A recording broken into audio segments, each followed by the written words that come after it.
pertama ini kami akan membahas tema tentang sengketa ekonomi syariah. Dalam tema ini membahas empat materi. Yang pertama adalah pengertian sengketa ekonomi syariah. Yang kedua, penyebab terjadinya sengketa ekonomi syariah. Yang ketiga, tujuan penyelesaian sengketa ekonomi syariah. Yang keempat, sistem penyelesaian sengketa ekonomi syariah. Di sini saya Devi Ambarwati akan menerangkan tentang pengertian sengketa ekonomi syariah dan penyebab sengketa ekonomi syariah. Yang pertama adalah pengertian sengketa ekonomi syariah. Sengketa merupakan konflik dan dispute yang merupakan bentuk perselisihan atau disagreement on a point of law or fact of interest between two persons, yang berarti suatu kondisi di mana tidak adanya kesepahaman para pihak tentang sesuatu dan faktanya atau perbedaan kepentingan di antara kedua belah pihak. Dari perbedaan pendapat tersebut akan menimbulkan kerugian pada seseorang ataupun kelompok lainnya. Kebanyakan kerugian tersebut akan muncul karena pelanggaran dalam suatu perjanjian yang telah disepakati. Walaupun pada awalnya tidak ada itikat untuk melakukan penyimpangan dari kesepakatan, tetapi pada tahap berikutnya akan terjadi penyimpangan dalam kegiatan ekonomi syariah. Maka hal tersebut dapat dikatakan telah terjadi sengketa ekonomi syariah. Sengketa ekonomi syariah adalah sengketa yang timbul dari perbuatan hukum bisnis syariah, pertentangan atau konflik perselisihan antara dua orang atau lebih tentang suatu hak dan kewajiban yang disebabkan adanya perbedaan pemahaman terhadap sesuatu yang disepakati dalam perikatan yang didasarkan oleh syariat.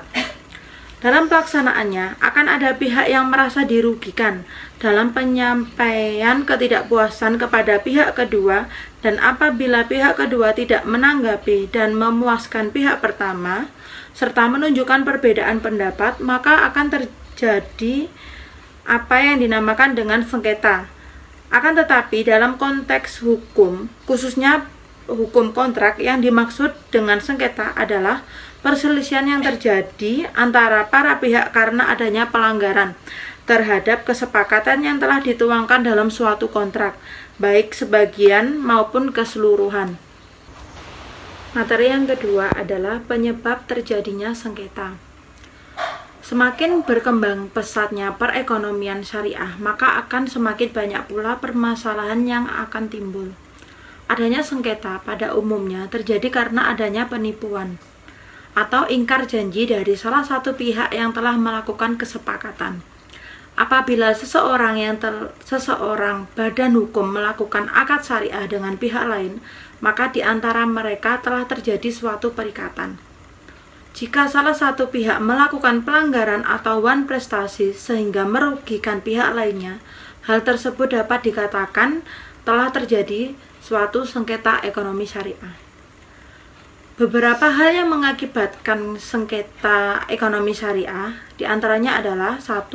Proses terbentuknya akad disebabkan pada ketidaksepahaman dalam proses bisnis karena terjebak pada orientasi keuntungan, karakter coba-coba, atau karena ketidaksepahaman mengenali mitra bisnisnya dan mungkin adanya legal cover.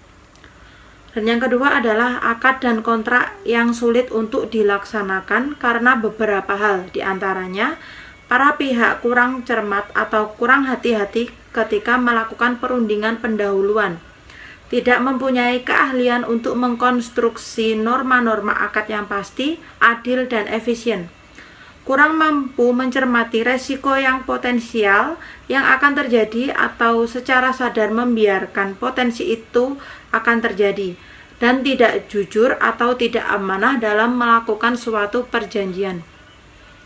Berikut tadi adalah beberapa sebab terjadinya sengketa ekonomi syariah.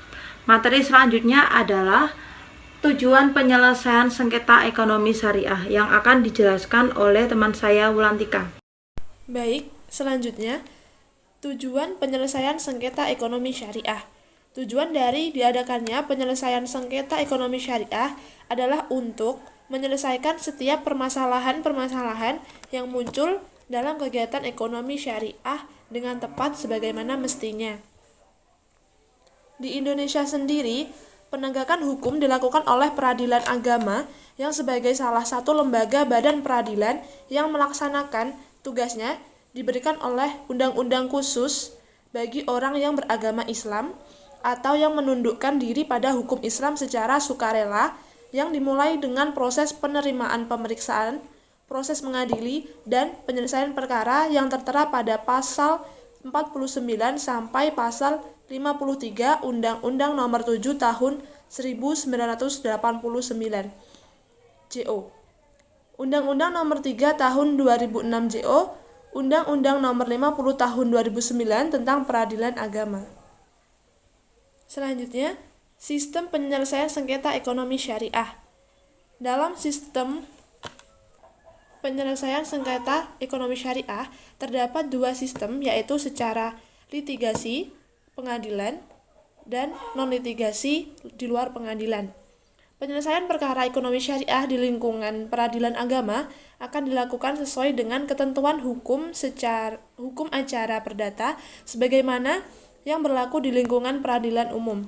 Sedangkan dalam penyelesaian sengketa ekonomi dengan sistem non-litigasi mengharapkan suatu sengketa di bidang ekonomi syariah dapat diselesaikan dalam waktu yang singkat dan tidak terlalu lama dengan moto win-win solution, sehingga kegiatan bisnis ekonomi syariah dapat berjalan dengan baik dan tidak terhalang oleh sebab berlangsungnya proses persidangan atau alternatif penyelesaian sengketa, arbitrase, dan penyelesaian sengketa ekonomi syariah melalui lembaga konsumen. Kemudian, alternatif penyelesaian sengketa atau APS diatur dalam Undang-Undang Nomor 30 Tahun 1999 tentang arbitrase, dan alternatif penyelesaian sengketa dapat dikatakan sebagai wujud yang paling nyata dan lebih spesifik dalam upaya negara mengaplikasikan dan mensosialisasikan institusi perdamaian dalam sengketa bisnis. Selanjutnya, arbitrase.